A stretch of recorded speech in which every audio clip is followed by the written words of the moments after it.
Bonjour, bonjour, bonjour, bonjour. J'espère que vous allez bien. Et voilà, Yabino, chef Kati Kapesa, servitraiteur. Kapesa quitte toujours. Oui, ben de Kobalandi, vous remarquez, dans la mise, awa, je vous dis, ils ont pesé 4 kilos.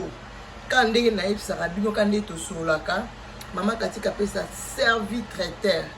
Lelo et le bout de la vie sont mkola, lelo et zanini.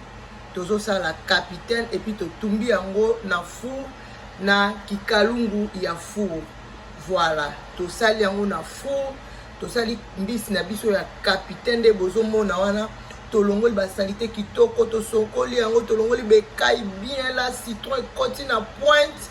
Alors pour na sala o réaliser recette na yo.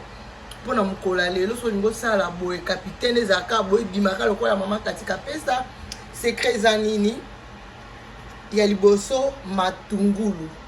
Matungulu kande bomoni mbisu ya munene boye. Tokoti matungulu to se na sa kwa 5 matungulu ya minene. 5 matungulu ya minene na zui tangawis oza ginger na niki yango. Na niki tangawis nanga et puis na ye kotia ail, na ye kotia clou de girofle, na ye kotia na tche mungwa et puis na saisonné yango na tche citron, na tche huile, na tiki yango wana. Na tche kika ndembi moko mukie kaka. Na ndenge ya skit nde cholingi nde cholingi te.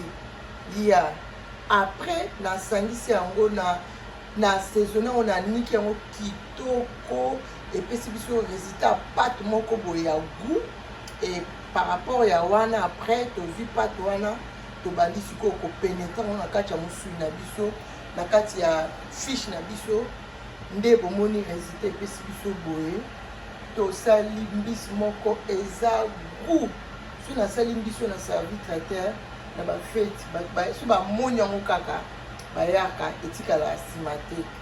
Alors yo olingaka kolamba, yo olingaka koaméliorer makusa na yo eza tarte okoki toujours koaméliorer pe kosala recette na yo et bonga ezala boye. Voilà.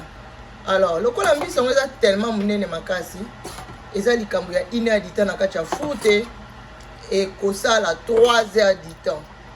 Voilà. Alors essaye déjà 1 heure na bimisi yango po côté asuke bando sande kozika na encadrer yango ezika te parce que toi na posa résultat nango eza kitoko. De bozo mona soupe ezo tepa tepa wa. Eza soupe ekoti citron, matungulu, ail, tangawis. Voilà, c'est un peu ça. Alors tant okonika yango otie mwa ndembi mukie lisusu ekotaki awa. Alors résultat oyo kozwa ekozala oyo eza kitoko bomeka ngo na bandako na bino. Bon appétit. Voilà lelo ngai mama Kati na libota na ye tozolia boye na makemba. Voilà, recette na biso pe lubu na biso mukola lelo yango. Merci de vous abonner et puis de partager ma vidéo na biso boza dessus. Bisous, bye bye.